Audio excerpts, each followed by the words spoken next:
Hello, my name is Sabine Cott. I'm a private conservator and I'm also an honorary fellow of the Greenwood Centre for Cultural Material Conservation at the University of Melbourne, where I teach as a casual teacher. Today, I will talk to you about Australian women artists and creative materials in a talk called Made by Her.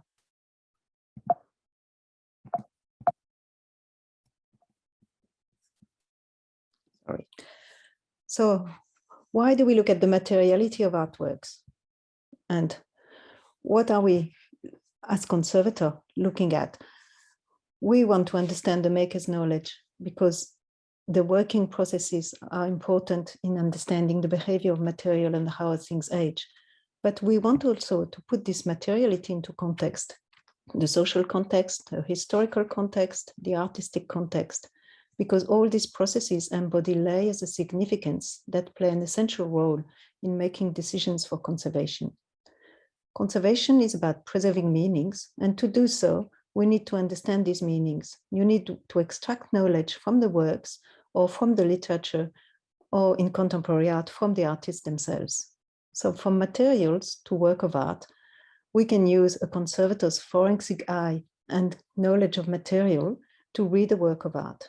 So let me take you through a journey through the work of Mirka Mora, born in 1928 and died in 2018, and then have a quick overview of other contemporary women artists in Australia. This is the title of a paper I gave in ICOMCC in 2017, delving in detail into the creation of this particular artwork. Today I will be giving you only the main conclusion. So this work is a public artwork located in Flinders Street Station, the main twin station in Melbourne, with a lot of people passing through when we're not in lockdown. And this work has been registered to Victorian Heritage Database since 1994. The central part is a mosaic. So why a mosaic?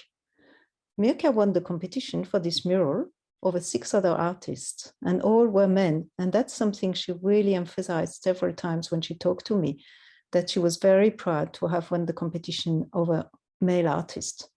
And she really wanted to make a mark on the city. And what better way than using a technique as difficult and demanding than mosaic? It's labor intensive, therefore it's expensive, but it carries also ideas of majesty, of opulence, of eternity, mainly because it remains on mostly prestigious public buildings and usually celebrates important figures and events, either religious or lay people.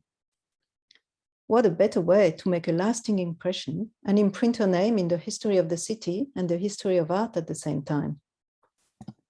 But of course, Mirka being Mirka, that didn't mean just following the tradition. She revisited it to appropriate the technique while retaining its effect. She was really inspired by the Byzantine mosaics of Ravenna and San Marco in Italy. And as you can see here, she borrowed decorative patterns like the zigzag frieze or the scale motif on the right, and she reinterpreted it, put them again in the mosaic, but her way, with different colors and different vibrations. She also followed the tradition of synopia drawing on the wall, drawing in a dark red color. But then normally mosaists would just glue the tiles on the wall, all cut the same size, and then put the render, and being very careful to obtain a very flat surface, as flat as possible. But Mirka didn't want that. She cut the tiles many different sizes and many different shapes, and she deliberately pushed them in the mortar at different angles. So you can see on the right, she obtains this really undulating surface, animated to enliven it, in her words, and that really glitters at every time of the day when the light catches it. She continued to be inspired by the golden backgrounds and the sinuous patterns and really reinterpreted them in her mosaics. You can see here the sinuous lines, the golden details, the scale motifs, the decorative patterns, and sometimes very Australian details. But to enforce the effect of mosaic, she used also the power of the material economy and symbolism. She really made no mystery that the materials she used were expensive, and she talked at length about the price of the mosaic tiles that she imported from Italy. Particularly the blue tiles were made from manganese, and the golden tiles were a layer of a gold foil sandwiched between two layers of glass, and they were very expensive. But gold, on top of being a stunning color, is also very symbolic. It's symbol of eternity, of wealth, and above all of spiritual wealth. And she said that to people at the time. And you can see on the bottom left how the mural glitters in the afternoon sun when the light catches it, and the gold and silver tiles really catch the light in a special way. She realized also that being a woman in these times meant being also a bit invisible. So she had to be extraordinary to be noticed.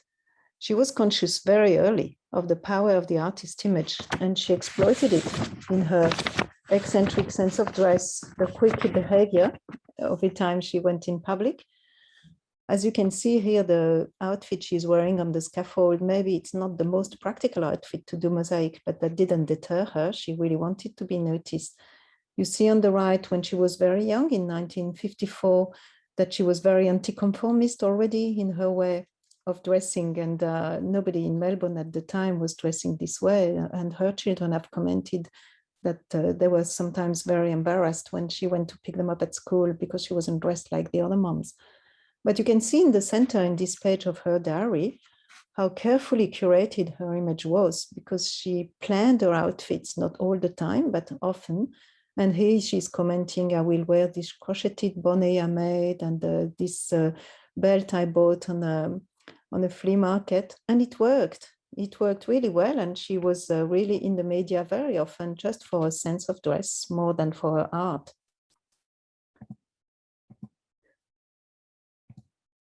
If we take a side look, we can see a few women artists, contemporary of Mirka or a bit younger, but also fully invested in a carefully constructed image of themselves in order to be noticed and draw attention to their work. Frida Kahlo, who was 10 years older than Mirka, Niki de Saint-Phal in the center, who was an exact contemporary of Mirka, and on the right and bottom, you can see Yayoi Kusama or Marina Abramovic.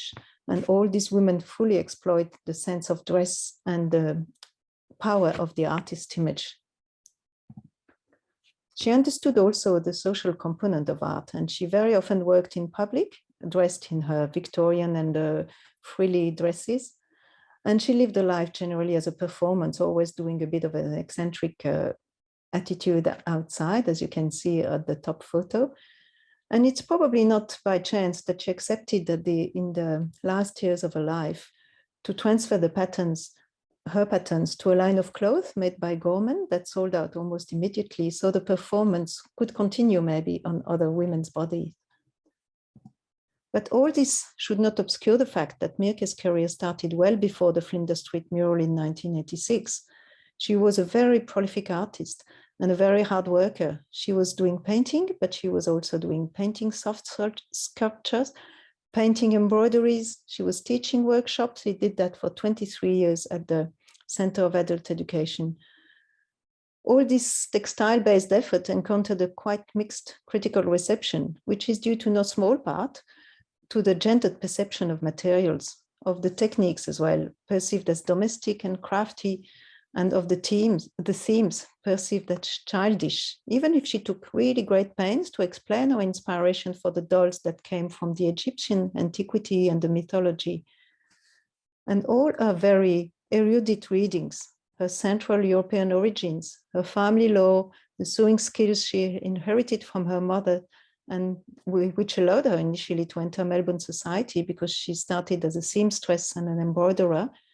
Also, admiration for the old masters' techniques and the iconography, all that are embedded in these technically innovative works. So having spent time discussing with the artist and asking questions that were born directly from the work's materiality, that gave me enough knowledge into the soft sculpture's many layers of significance to try and apply this to conservation decision made on this work. And you can see here that they're much more than just their materiality. They're a document of many other things. The community arts culture in the 70s and 80s with the artist one workshop in schools and for adults, the rise of feminine techniques in the art, Mirka's curiosity and dexterity across many techniques, the blending of inherited skills and artistic traditions, and all these are essential to conserve the Mora icon. But I think Mirka belongs to a broader trend. And it's worth examining contemporary Australian women artists' work from this angle, looking at the process more than the finished artwork. Because women artists, they do not simply use different materials to tell an accepted story of the world. They write their own history, their alternative narrative about life. And to do so, they employ their own material vocabulary and they make meaningful choices of what to use and how. Often they place emphasis on the act of making, on the cultural connections embedded by the materials, and on the stories that they tell through lengthy processes of creation quite often. Threads, for example, are much more than just threads. They tell many stories. From Frances Phoenix on the right, revisiting the technique of doily in her controversial feminist Queen of Spades artwork from 1975, or Louise Weaver on the left, who reinvents the idea of hiding and camouflage and transformation in nature, or the Champi Desert Weavers, who are literally collecting grass and literally weaving the land into artwork to tell the stories of the land. And here in the center, you see the Seven Sisters artwork that was specially commissioned and woven for the Know My Name exhibition in 2020 at the National Gallery of Australia. Textile is still considered quite a gendered style of material. However, artists completely reinvent it, and they tell stories of deep emotions, of trauma, or reconnecting with memories of migration.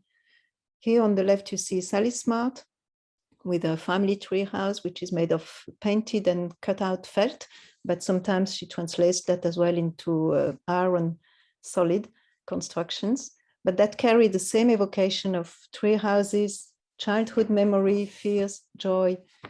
Or on the right, Mewish Iqbal, who is revisiting her rich Pakistani heritage and reinterprets it through ancestral textile skills and Middle Eastern patterns that speak of architecture, migration, and cultural adjustments.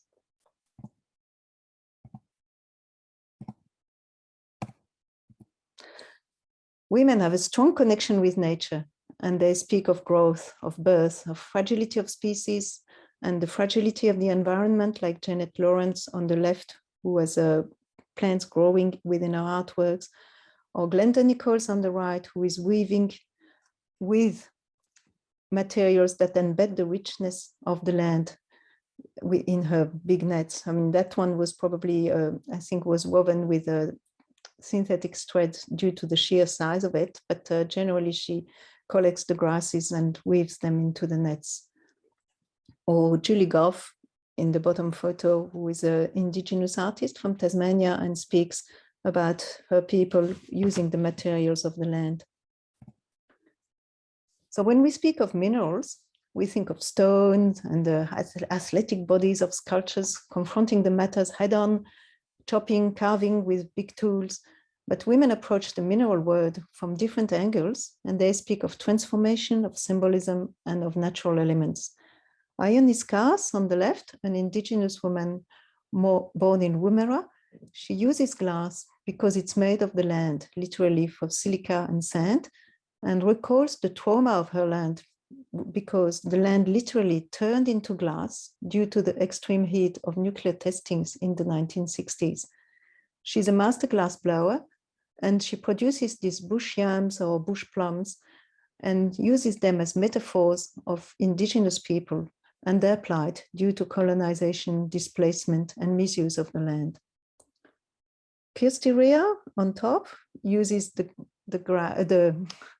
glass as well, but in a very different way, and she subverts the seemingly rigid and fragility of glass to evoke concepts of warmth, softness, and care in this sculpture. And Lindy Lee on the bottom uses the very solid material of bronze to make drops that she rearranges to speak about the cosmos and moon cycles and spiritual dimensions.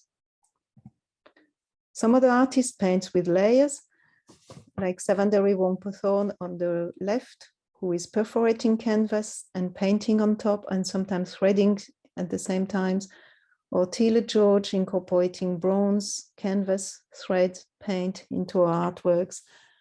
The list could go on, but as now the public collection acknowledged that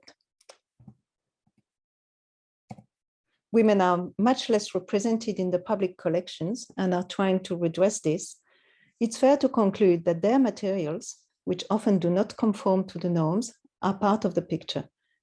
I will conclude now with a return to the conservator's role to actively look for, understand, and record the meanings of these techniques and material, and to actively and creatively think of strategies to preserve and transmit them, which in my view is an essential contribution to both gender equity and cultural preservation.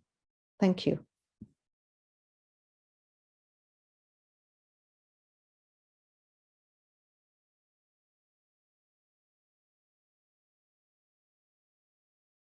Good evening, everyone. My name is Jocelyn Evans, and I'm speaking to you from my home, which is on the traditional land of the Ngunnawal and Ngambri people, and I pay my respects to their elders, past, present, and emerging. I've had the privilege of being a paintings conservator at the National Gallery of Australia for the last 8 years, and tonight I'll be sharing with you some of the story behind a major ongoing project the gallery has undertaken in the area of gender equity. On the 14th of November 2020, the gallery opened the doors to part one of its new two-part exhibition, Know My Name, Australian Women Artists 1900 to Now. Showcasing over 500 artworks and representing more than 250 women artists, it is possibly the largest exhibition of Australian women artists to ever be staged. Yet this exhibition is just one piece of the gallery's Know My Name campaign, a gender equity initiative the gallery launched in May 2019. The gallery describes Know My Name as a celebration, a commitment, and a call to action.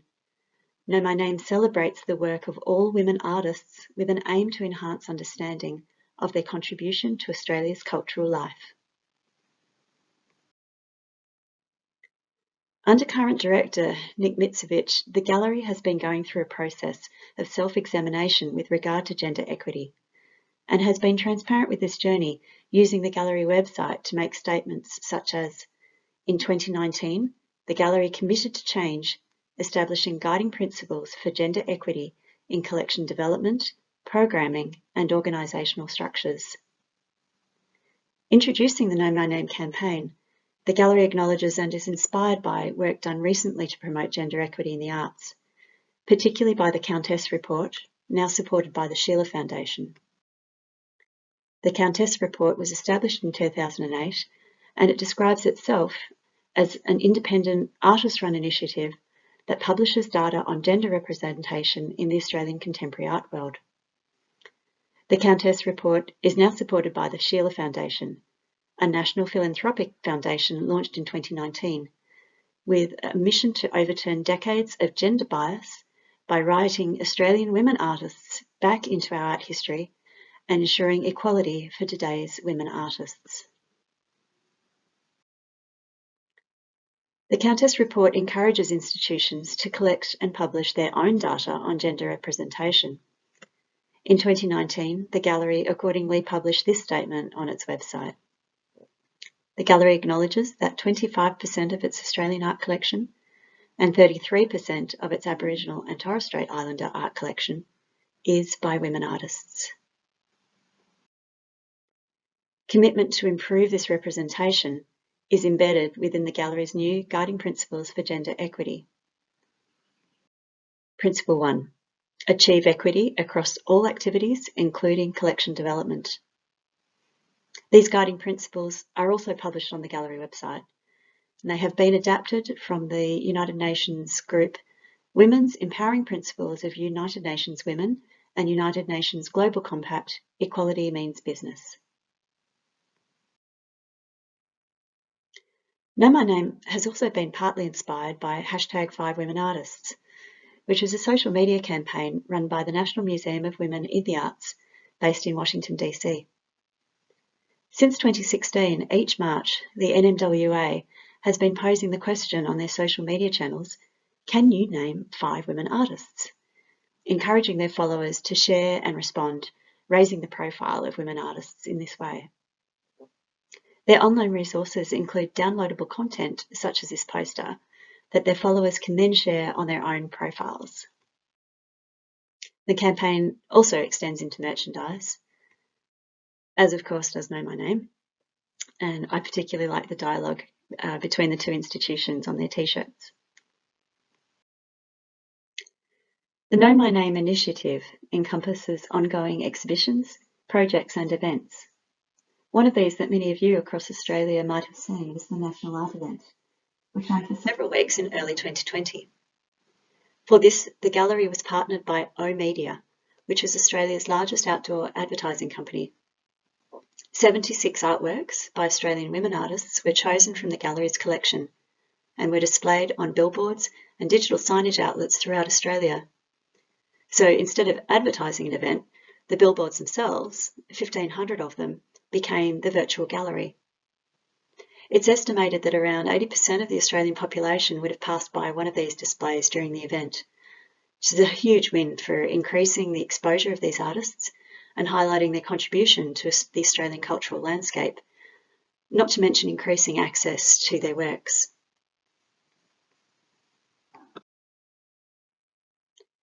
The flagship event for the Know My Name campaign is, of course, the exhibition, Know My Name, Australian Women Artists 1900 to Now, at the Bricks and Mortar Gallery itself.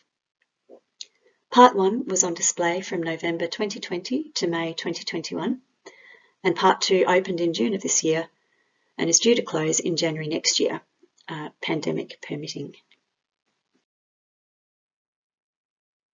The range of artworks and materials presented in the exhibition is diverse. There are paintings, sculptures, drawings, photography, prints, textiles, installation works, time-based media, assemblages, collage, and artworks crossing over the traditional material divides. And one of the exhibition's aims is to show how artistic practices more associated with women than men, such as craft and textile practices, have historically been considered of less worth than the high art practices, such as sculpture and painting. This exhibition presents them with equal standing.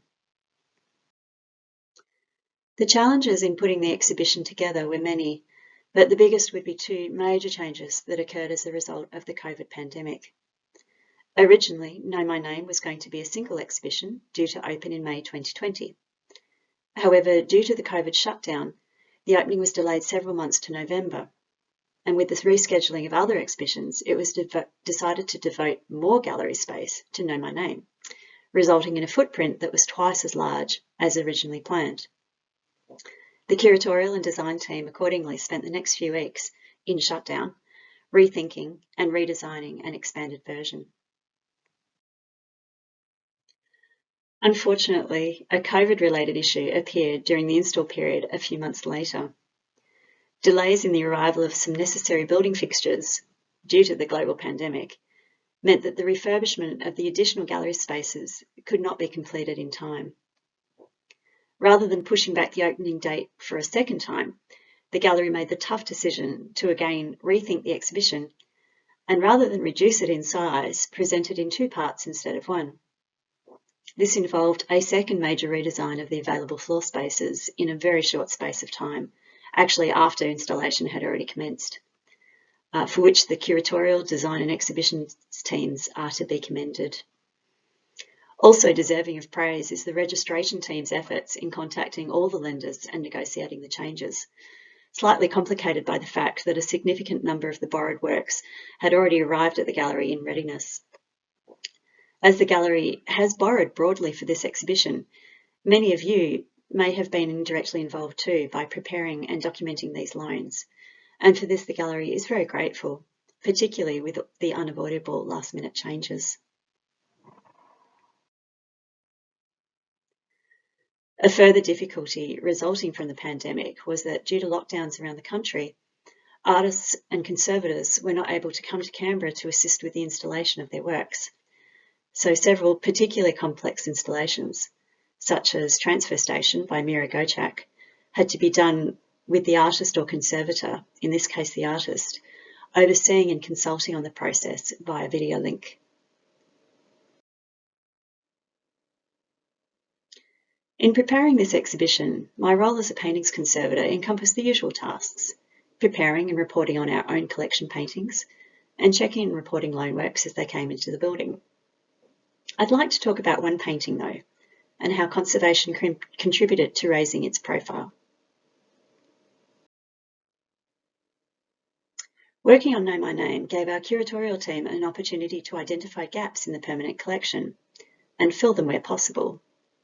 Aurora, painted in 1970 by Miriam Stanage, which is the artwork in the centre of this image, is one of these works. It's an exciting new addition to the gallery collection and was acquired just in time for the original exhibition date. Miriam Stanage worked across a variety of media, including painting, printmaking, collage, and photography. In Aurora, you can see how she embraced hard edge and colour field abstraction. She acknowledged being impressed by the paintings of Kenneth Noland and Joseph Albers in Sydney at the highly influential exhibition 2 Decades of American Painting, which contained works from Museum of Modern Art that travelled to the Art Gallery of New South Wales and the National Gallery Victoria in 1967. In Aurora, you can see her taking these ideas and working them out on her own in the relative isolation of Perth in the late 1960s. The painting was gifted to the gallery by the Stanage family in 2019. Although in a stable condition, it was somewhat grubby and dishevelled when we received it. And as it had arrived too close to the opening date and was reasonably presentable to a non-conservation eye, we weren't able to commit to a full conservation treatment before exhibition. But then, when COVID struck in March 2020, we found that not only was the exhibition date pushed back, but we were fortunate in conservation in being able to continue to work on site, with many of our work deadlines put on hold. This window of time enabled us to give this artwork a full treatment. Cleaning tests had already shown that, apart from some accretions, much of the surface dirt and marks were going to be problematic to remove, and so the main treatment was going to be selective in painting with watercolour and gouache to reduce the appearance of marks and surface damages. The most standout damage was long etched lines of white going through the bands of pink at either edge, which you should just be able to see in this image. The treatment wasn't going to be perfect. The paint film is very thin and uniform, and quite often in these cases the retouching looks different depending on where the viewer stands in relation to the angle of light. The treatment outcome that I could hope for was to improve the overall appearance rather than make every damage completely disappear. Usually I wouldn't showcase this type of simple treatment. It was a water-based retouching and a less than perfect result squeezed into a pocket of time created by unusual circumstances. But under the encouragement of our social media manager, we put together a brief post for Facebook and Instagram. And this is the Facebook post. Like most of our conservation-based posts, it was well received, with many likes and positive comments. And in this way, this one painting and this one artist gains the attention of a new audience amongst the gallery's followers on social media, which number at over 160,000 for Instagram and 126,000 for Facebook. I was appreciative that a member of the Stanage family made a positive comment on the Facebook post, who wouldn't have seen any aspect of the treatment otherwise. Showcasing the work of conservation, even in this simple way, emphasises how we care for artworks in our collections. Hopefully this gives other potential donors the confidence to give to institutions, knowing that their gifts will be well cared for. To conclude, the Know My Name campaign goes beyond an exhibition or putting an artwork on display. It has been about raising awareness of a swathe of artists that may have been overlooked in their time, and about increasing access to their artworks. Conservation has an important role to play in ensuring that all artworks that come under our care can present as well as the artists might hope for. In the case of women artists, there are likely to be more neglected artworks coming into our studios to be readied for display now and in the future. Certainly this will be the case at the gallery with its commitment to equity in our ongoing collection development. But it's not just in care that conservation can contribute. Conservation stories, research, website content, even social media posts can all contribute to raising the profile of any individual artwork, artist or group. Conservation stories, even the simple ones, can provide another hook into capturing the public's attention or interest. I will end now with a hope from Dame Quentin Bryce that, for many people, Know My Name will open up new ideas and fresh conversation, but for many of us too, it will give us cause to reflect on the stunning contribution of women artists to our society. Thank you for listening. Just like to say that I'm very grateful to these wonderful colleagues who were very generous with their time and expertise when I needed help in putting this presentation together. Thank you.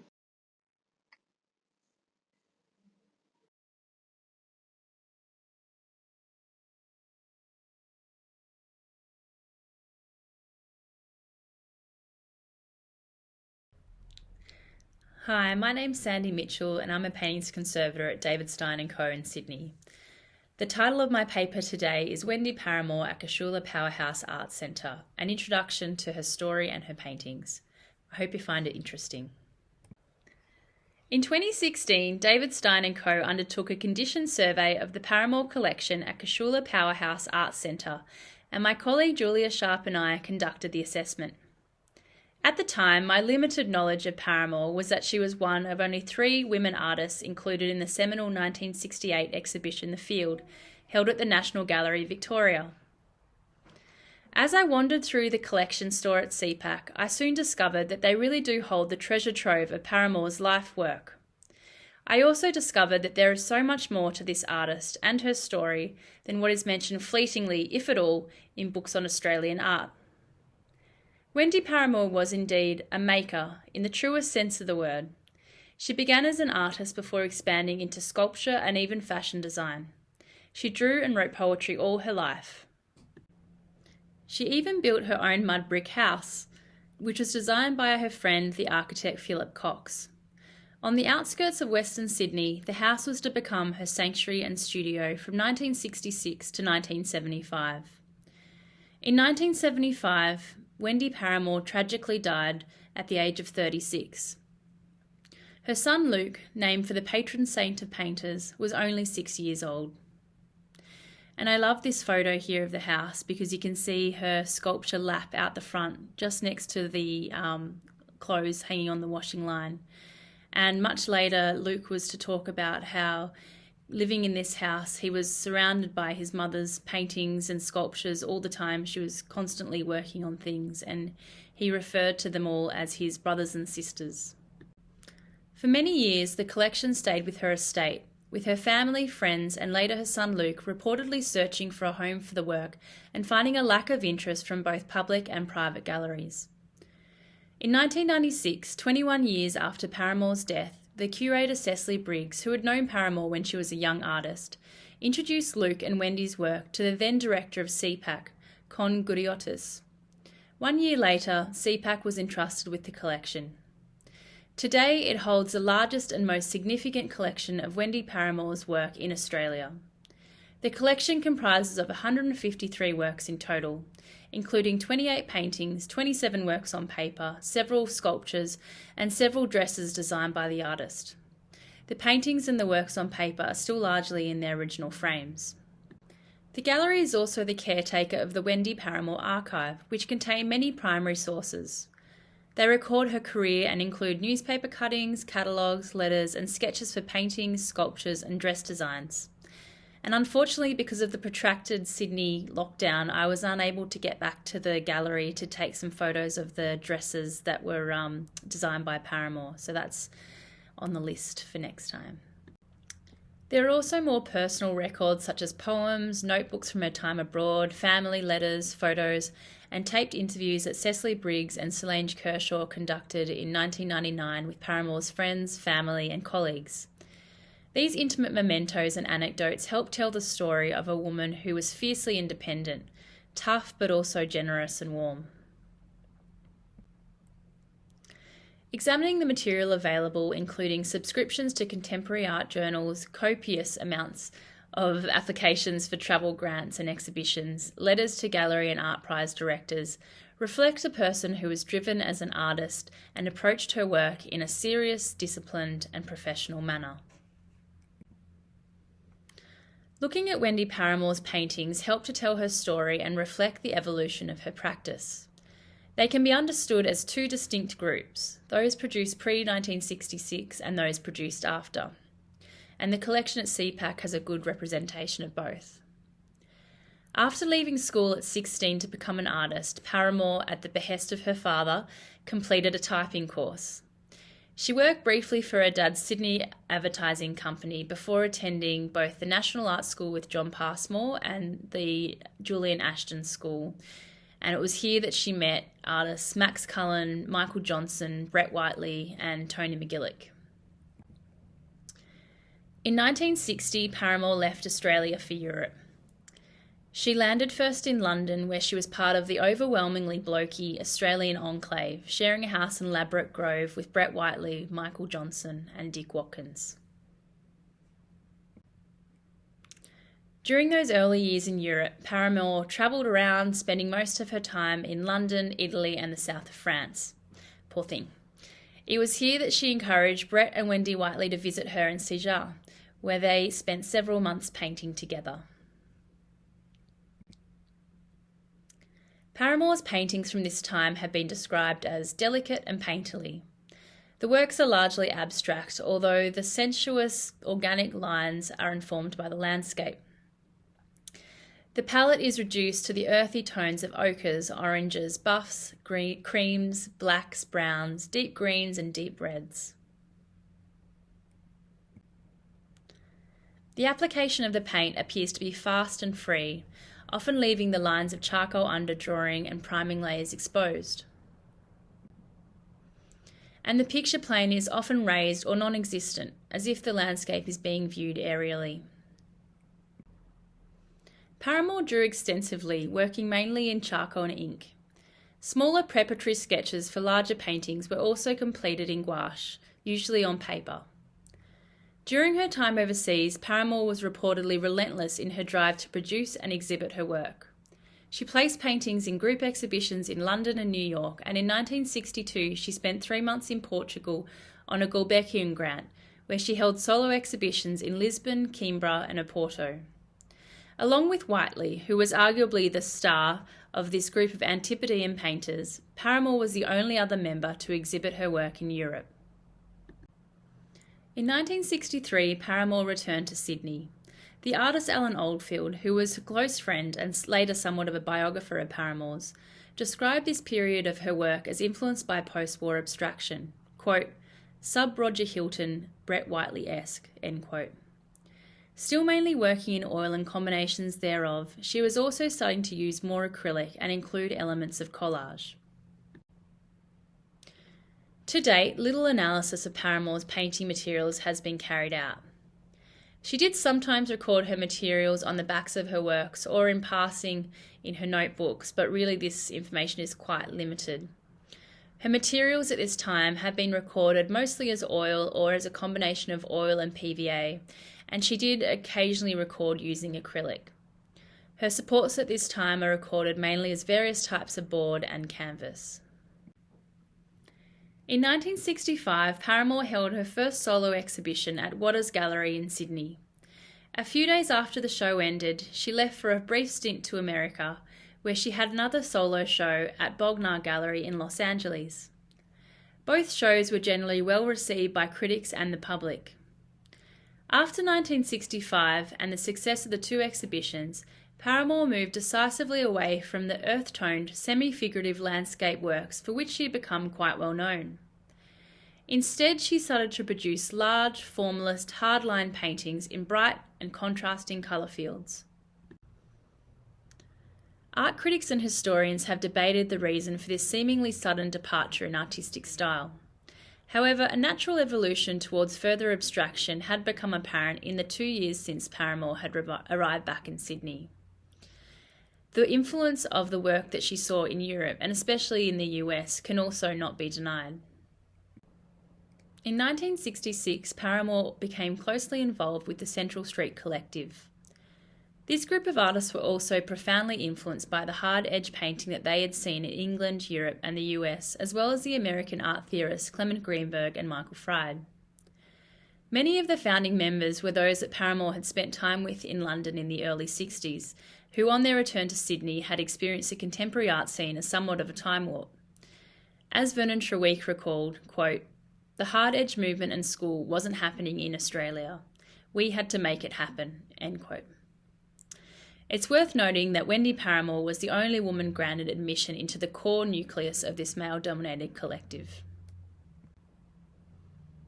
Although only operational for 5 years, the Central Street Gallery was seen as a significant moment in Australian art that spawned much debate and discussion over the nature and future of painting. Over the years, they put on a series of exhibitions championing hard-edge painting. This included solo and group exhibitions of the Central Street Group, as well as many English and American painters. Other galleries to support the hard-edge style at this time in Sydney included Waters Gallery and Gallery A. The same year that she joined Central Street Gallery, Paramore moved out to her property in Hoxton Park, and it was while living on this property that she produced the bulk of her hard-edge paintings, for which she has become retrospectively what most well known. It's worth noting, though, that at the time she really did receive very little critical praise for these works. In discussing her approach to composing paintings during this time, Paramore said, quote, "I'm keen on the extension of a form, the permutations of a form. I have made 250 separate paintings from the variations of one basic form." End quote. The geometric and recurring shapes prevalent in these works also allow us a glimpse into Paramore's technique. The lines are all drawn freehand in pencil, which are often still visible under the meticulously hand-painted shapes. In works of this time period, Paramore also often used the exposed, unprimed canvas as part of the composition.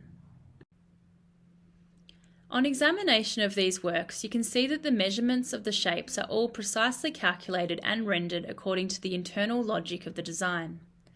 The application of the paint is flat and precise, with no overlapping colour fields. Despite this, the hand of the artist is often still visible in the subtle gestural application of the paint. The colour palette of the works post-1965 can be understood as a study in tone and a continuation of colours taken from Paramore's immediate environment. Of Paramore's works at this time, fellow painter Roland Schlicht stated, quote, "The pictures were tough. I think probably of all those avant-garde painters at the time, she was probably the hardest to take. Wendy's sense of colour could best be described as bizarre, really strange colour combinations. When they worked, they really worked, but the most unlikely colours one could ever think to put together. Sometimes quite bitter, sometimes suburban colours, strange suburban greens and terracotta tiling roof reds, sour colour." End quote. The inventory of materials listed during this time in her practice parallel those of Paramore's fellow hard-edge painters.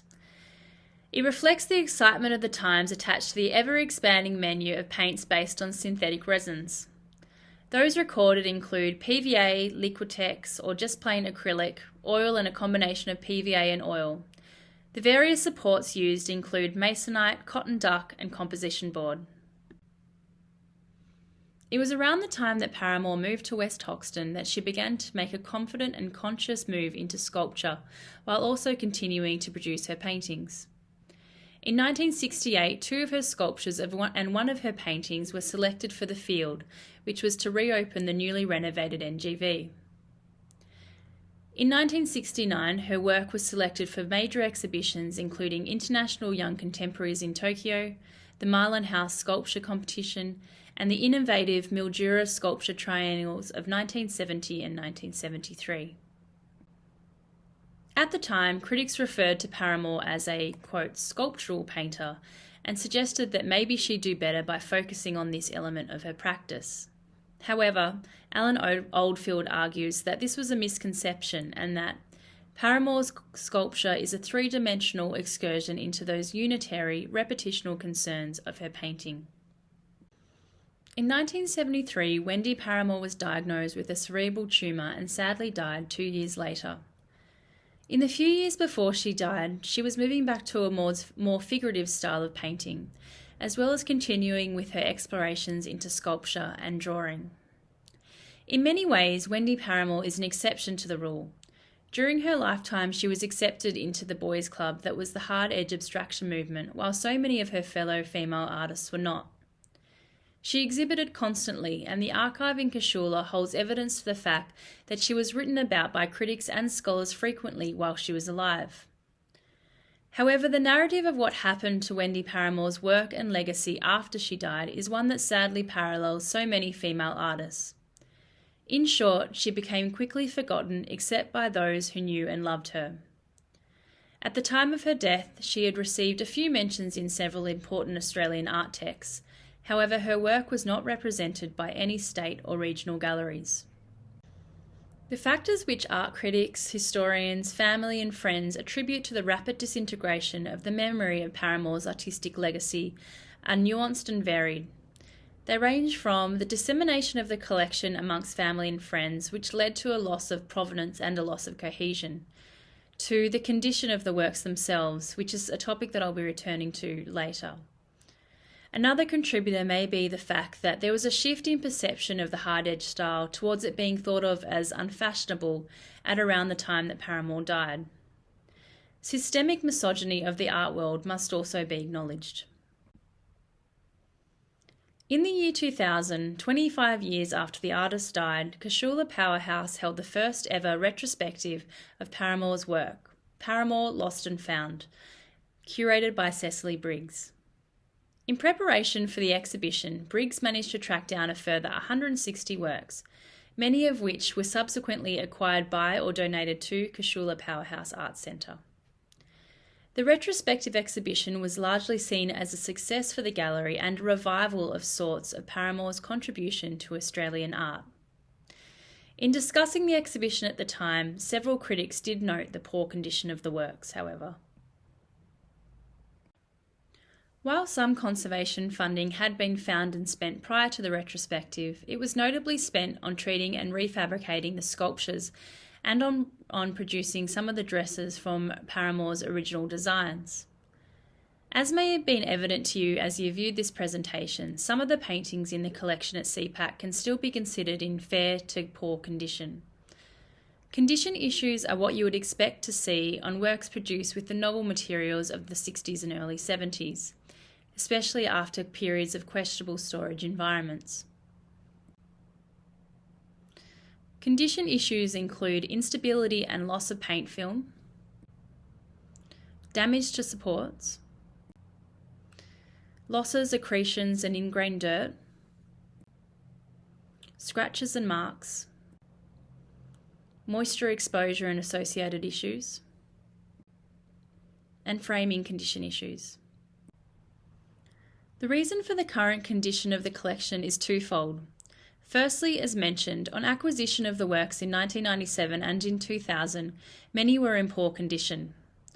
According to Paramore's friends, the poor treatment and storage of finished works began by the artist herself once she became unwell. Prior to this, Paramore had wrapped works in plastic and had reportedly been quite meticulous in how things were stored. Indeed, the archive kept at CPAC holds a receipt for off-site storage facilities that the artist used to house her work. After Paramore died, her friend Alan Oldfield stated that he and Ron Radford went out to the property at West Hoxton to try and catalogue and account for the works. He states, however, that, quote, "I was absolutely appalled by the way the pictures were stored. It was in this galvanised iron shed in this incredible heat. And in the galvanised iron shed, I can remember some animals, chooks I think, and just stuff everywhere. It was leaking, the doors were open. That's when so much damage to the works happened, end quote. Oldfield and Radford tried to engage the interest of the National Gallery and the Art Gallery of New South Wales at the time. However, in an interview with Cecily Briggs in 1999, Oldfield stated that, quote, so much of it was damaged that they just wouldn't come at it, end quote. Furthermore, for many years the work stayed with the estate, and during this time, due to practical limitations, several works were stored in less than desirable conditions. The second reason for the work's condition is, of course, budgetary. Like many small and regional galleries, years of budgetary constraints have meant that conservation undertaken at CPAC has generally been in-house and focused on long-term, holistic, preventative strategies, such as improving climate control storage, building adequate stillage for the sculptures, and sourcing archival boxes and storage materials for the Paramore archive. By the gallery's own admission, the majority of Paramore's paintings to date have received little conservation treatment since they were acquired. When feasible, any conservation treatment conducted is generally in response to loan and exhibition requests and is centred on urgent stabilisation. In 2018, David Stein & Co. treated Paramore's 1967 Diablo, a treatment that included consolidation of fragile areas, surface cleaning, and filling and retouching of losses. In recent years, progress has been made in Australia and around much of the world to revise the art historical canon by acknowledging, remembering, and exhibiting the work of women artists.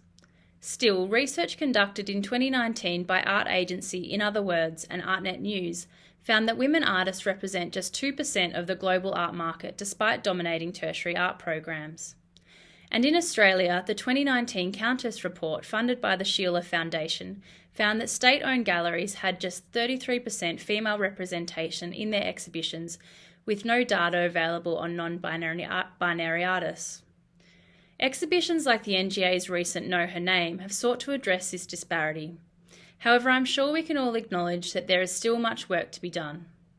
And the funding of conservation undoubtedly has a role to play on the road towards better access to and representation of Australian women artists. For an artist like Wendy Paramore, who was always so driven to exhibit her art, providing access to her work feels particularly pertinent. There is some good news though. Casula Powerhouse Arts Centre's strategic plan for 2022 and to 2024 will move to complete staged business cases with the Liverpool City Council for additional targeted funding to preserve and better utilise the Liverpool City Council's art collection. If successful, the Paramore collection will be a key priority for this funding. For now, though, enhancing the preservation, access and understanding of this significant Australian artist remains very much a work in progress. Thank you for listening, and I hope you enjoy the rest of the conference.